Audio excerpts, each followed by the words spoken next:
در کنار شما خوبان هستم. با ما در این گزارش همراه باشید. امروز در کنار یک دختر شاعر بلوچ هستیم، غزلبانوی ملکزاده. از غزلبانو میخوایم که به خودش رو بیشتر برای ما معرفی کنه. عرض سلام و ادب و احترام دارم خدمت بینندگان پایگاه معیارجل. من غزلبانو ملکزاده، متولد سال 1381 در سراوا متولد شدم. غزل جان، به ما بگو که از چه سنی به شعر علاقه‌مند شدی؟ از 9 سالگی شروع کردم به نوشتن، ولی از زمان تولدم خب بابا همش شعر میخوند و اینا، بعد قاعدتا خب آدم جذب میشه به شعر. با توجه به اینکه آقای ملکزاده پدر شما یکی از شاعران مطرح استان هستن، بگید که نقش ایشون چی بود در گرایش شما به سمت شعر؟ بابا همیشه تو خونه که راه میرفت، هنوزم این کارو میکنه، راه که میره شعر میخونه و وقتی من بچه بودم برام شعر خونده و خب با شعر بزرگ شدم، با کتابای شعر بزرگ شدم، با کتاب خوندن بزرگ شدم. قاعدتاً جذب شدم به شعر و موقعی که اومدم بنویسم بابا حمایتم کرد و یاد داد که چطور باید شروع کرد شعر نوشتن رو. موضوع اشعار شما بیشتر در چه زمینه‌ای هست؟ بیشتر در زمینه سیاسی اجتماعی هستش، اما خب گاهن میبینیم که شعر احساسی هم هست در شعرهای من. در مورد شما یک کتاب چاپ کردین به اسم دختری از جنس تنش. در مورد این تألیفتون بیشتر برای ما توضیح بدین.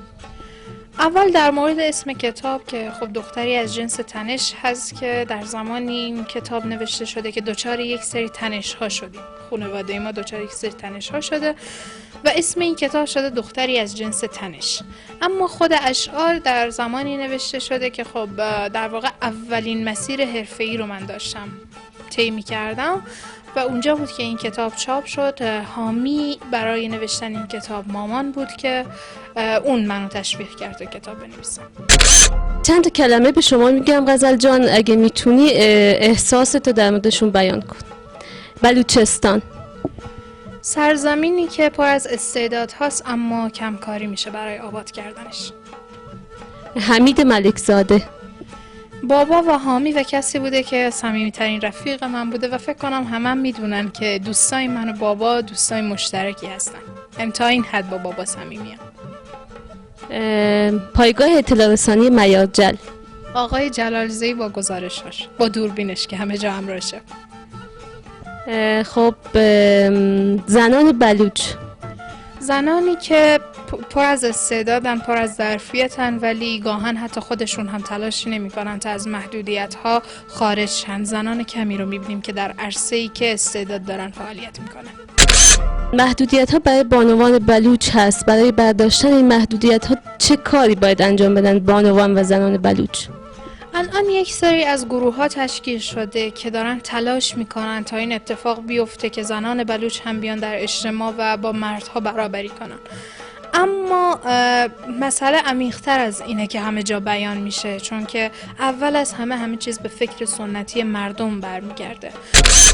اگر این فکر سنتی برداشته بشه و بعد اینکه خود زنان بلوچن که باید تلاش کنن تا از این محدودیت بیرون بیان، نه مثلا 4 تا گروه یا هر چیز. اون گروه ها تأثیر دارن، اما باید زنان همین جرأت رو داشته باشن که از اون محدودیت ها بیان بیرون.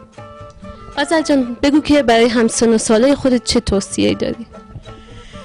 چیزی که الان ما تو جامعه میبینیم اینه که خب مصرف مواد بین نوجوان ها بیشتر شده.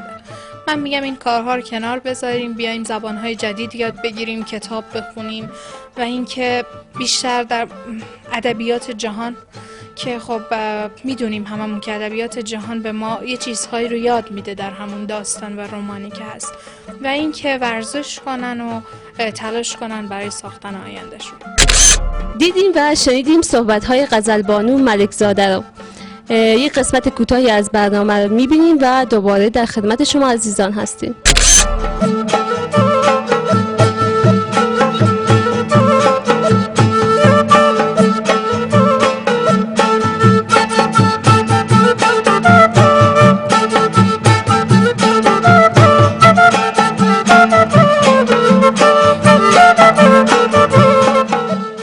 اشک‌هایم می‌غلطند، از چشمانم مهم نیست. وقتی خفه شود صدای قلم در زیر آواری از واژه‌های درهم.